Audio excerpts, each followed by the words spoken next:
હવે સમાચારોમાં આગળ વાત કરીએ આપણે રાજકોટની તો 21મી સદીમાં પણ અંધશ્રદ્ધાના નામે મહિલાઓ ઉપર અત્યાચારના કિસ્સાઓ સામે આવી રહ્યા છે।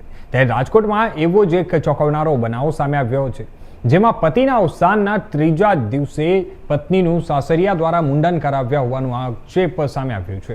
આ સમગ્ર ઘટનામાં સાસુ અને નણંદની ભૂમિકા સામે આવતા મહિલા પોલીસ મથકમાં ગુનો નોંધવામાં આવ્યો છે।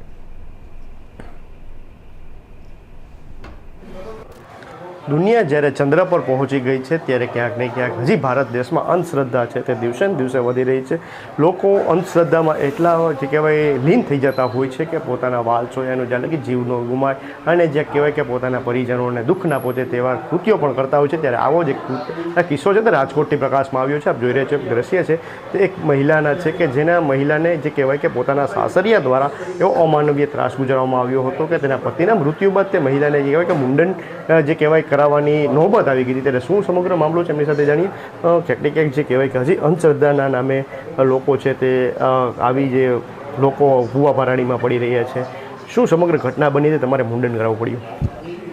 મારા પતિને કેન્સરની બીમારી હતી ને એ બીમારીના હિસાબે એનું અવસાન 11/11/2025ના રોજ થયું હતું અને ત્યાર પછી જે ત્રીજે દિવસે જે સુવારાની આપણે વિધિ હોય તો એ વિધિમાં મારા સાસુ ને મારા નણંદ દ્વારા એમ કહેવામાં આવ્યું કે આપણે જ્યાં ત્યાર પછી જે આપણે કાંઈ કે કાર્ય કરશું તો એ પહોંચશે નહીં એમ, એટલે એ રીતે બધું કહીને બળજબરીપૂર્વક મારા માથાના વાળ ઉતારી લેવામાં આવ્યા। શું તમારા પતિને શું બીમારી હતી, કેટલા મહિના પહેલાં હતી અને પછી ડૉક્ટર પાસે તમે ગયા હતા, ટ્રીટમેન્ટ કરાવી હતી કે નથી કરાવી?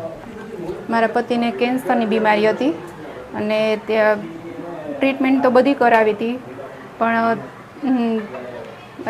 પાછું આ ભૂવામાં ને એમાંય બહુ માનતા મારા સાસુને લોકો જોવરાવામાં ને આ તે પછી છેલ્લે તો એ ટ્રીટમેન્ટ એ બધી બંધ કરાવી દીધી અને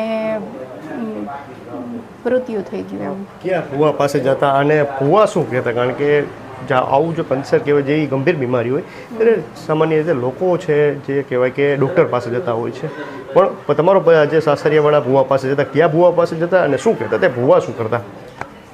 એ ભૂવાને તો હું ઓળખતી નથી બહુ, પણ એકવાર જ મેં જોયા હતા, કેમ કે હું આમાં માનતી નહીં ક્યારેય પહેલેથી જ, એટલે તો એ ભૂવા એકવાર આવ્યા હતા ઘરે અને ઘરે ઉમરા વચારે એમ કીધું શિયાળામાં પણ કે આવી રીતના નવડાવવા પડશે નહીં કે આ વિધિમાં આવે બધું, તો એવા ભર શિયાળામાં મારા પતિને ઉમરા વચારે બેસાડીને ઠંડા પાણીએ નવડાવ્યા હતા। અને જે કહેવાય કે તમારે સંતાનો છે, કેટલા વર્ષની લગ્ન જીવને થયા હતા, સંતાનો કેટલા છે અને પછી મુંડન શું કરાવ્યું, શું કામ કરાવ્યું તમારું? મારા મેરેજને 12 વર્ષ થયા છે, એમાં મારે 11 વર્ષનો બાબો છે અને 4 વર્ષની બેબી છે। મુંડન શું કામ કરાવ્યું? મુંડન કે મારા સાસુ ને મારા નણંદ દ્વારા કરાવ્યું હતું। એણે એમ કીધું કે જે કાંઈ કે આપણે પછી જે કાંઈ આપણે કાર્ય કરવા હોય કે જે કાંઈ પછી કે વિધિ કરવી હોય ગમે તે કાર્ય કરી તો એ પહોંચે નહીં કે પતિ પાછળ કે।